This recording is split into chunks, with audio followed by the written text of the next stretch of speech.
Today's episode of Inside Gaming is brought to you by Postmates. You can get $100 of free delivery credit when you use the code INSIDE. Hey, what's up everybody, and welcome back to Inside Gaming for Monday.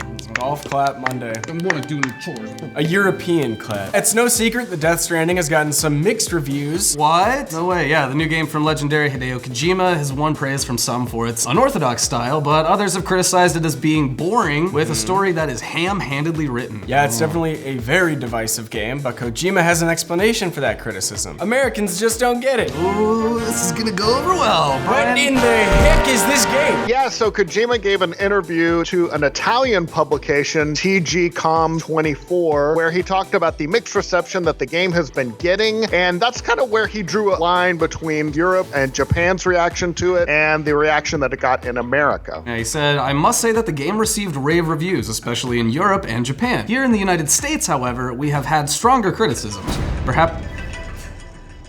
Patrick! Time to turn off the air conditioning. Perhaps it's a difficult game to understand for a certain type of critic and audience. Americans are great fans of first-person shooters, and Death Stranding isn't one. It flies higher. Stick our pinkies out for this one. What are you trying to say, Kojima?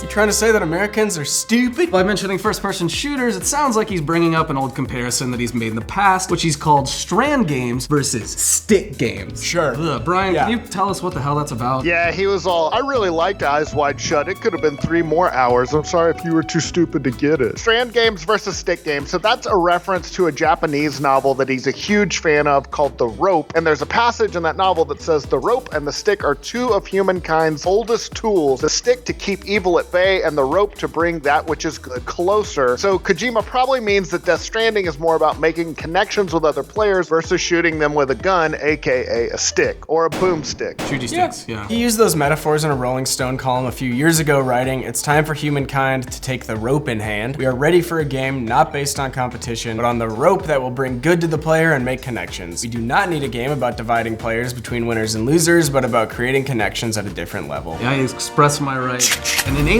right, to use my stick. That's a big theme of Death Stranding, making connections with other players, even as you're playing the game separate. As far as Americans being more critical of Death Stranding, Kojima went on to say, "I always try to create new things, and disputes and discussions are fine, but it must be said that the Italians or the French have a different artistic sensibility that allows them to appreciate this kind of very original product, not only in video games, but also in cinema."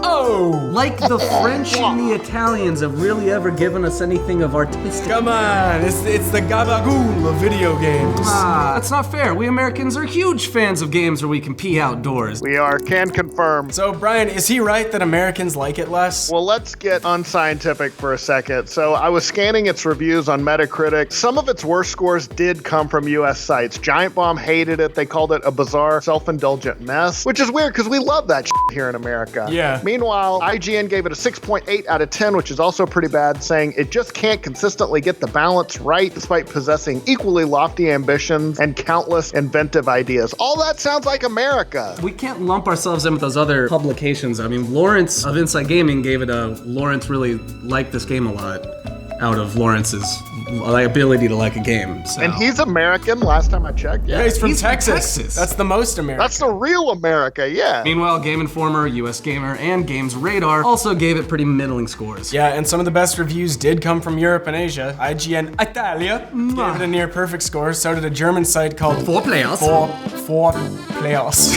which called it a masterpiece. IGN Japan also loved it, calling it, do you want to do the Japanese accent? I really don't. Oh, no. A fresh new gameplay experience with breathtaking, photorealistic yet surreal visuals, and absolutely no indication that I'm doing a voice of any sort Very of good artistic dog. merit. IGN Italia gave it a 10 out of 10 spicy meatballs. Video also gave it high marks. Famitsu in Japan even gave it a perfect score, which is only the 26th time it's done that. Only the 26th That's it, time. yeah. We should note, though, that they are big Kojima fans in general. They also gave perfect scores to Metal Gear Solid 5, Metal Gear Solid Peace Walker, and Metal Gear Solid 4. Which is booty. That is ridiculous. None of those games deserve a perfect score. I mean, almost no game ever deserves a perfect score. That's I am insane. American now. Maybe I just don't get it. So we're talking a lot about Death Stranding, which is a game about delivering things. You know who else delivers things while you're playing a game about delivering things is Postmates. They'll deliver your food while you deliver stuff in Death Stranding. Zach? Patrick, you've definitely used Postmates before. Yeah, that's right. When you need red wine at 4 p.m., sushi at 9 p.m., a breakfast burrito at 8 a.m., and ibuprofen at 10 a.m., sounds like a like a night to me, you gotta Postmate it. Postmates is your personal food delivery, grocery delivery, whatever kind of delivery service all year round. Anything you're craving, and I mean anything, Postmates can deliver it. They are the largest on-demand network in the United States and offer delivery from all the restaurants, grocery and convenience stores, traditional retailers, and literally anything you could possibly want or need. I'm sure you could just send them to any corner of the earth and they bring you whatever your weird, twisted heart desires. So for 24 hours a day, 365 days a year, even Christmas, Postmates will bring you what you need within the hour. No trips to the store, you don't even need to know where the store is. Postmates will deliver anything to you, bro, anything. Download the app for iOS or Android if you're one of those people. For free, browse local restaurants and businesses and track your delivery in real time. For a limited time, Postmates is giving our listeners $100 of free delivery credit for your first 7 days. To start your free deliveries, download the app and use the code INSIDE, just like the game we were talking about. That's code INSIDE for $100 of free delivery credit for your first 7 days when you download Postmates. Anything you need, anytime you need it. Postmate it. Download Postmates and save with code INSIDE.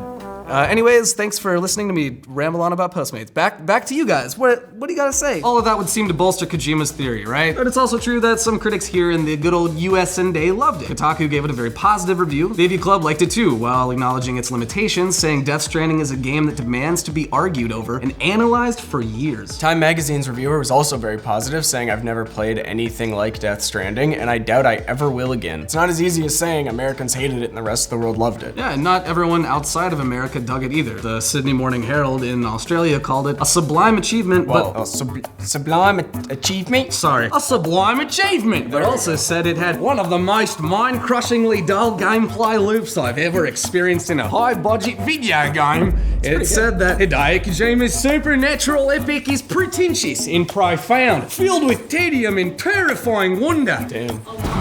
Yeah. Man, Steve Irwin really hated that game.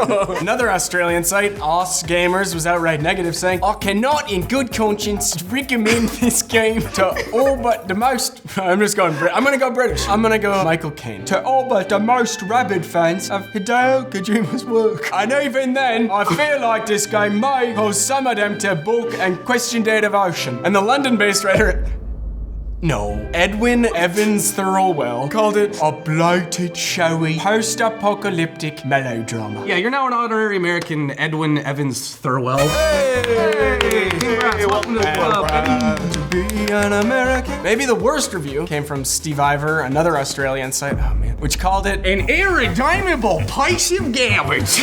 Yeah. So if Americans didn't get Death Stranding, Australians really didn't get it. Yeah, but even before the game released, Kojima seemed to anticipate some negative reactions. Earlier this month, he told the BBC that he was worried about people's reactions, saying, I create my games in the hope that people have fun playing them, and that's where I'm a bit anxious. Brian, what's going on with this whole critical response to this thing? So it's been mixed, I think, overall, but the really important thing, sales, those are looking pretty good in the UK at least. Over there, it's currently the second biggest PlayStation exclusive this year, behind Days Gone. So not bad. Sorry, what? It's a slow year. Yeah, it's no Spider-Man year. Oh, and it's behind Modern Warfare in the UK charts. So guess what? Maybe they like shooters just as much as we backwards Americans do. Yeah!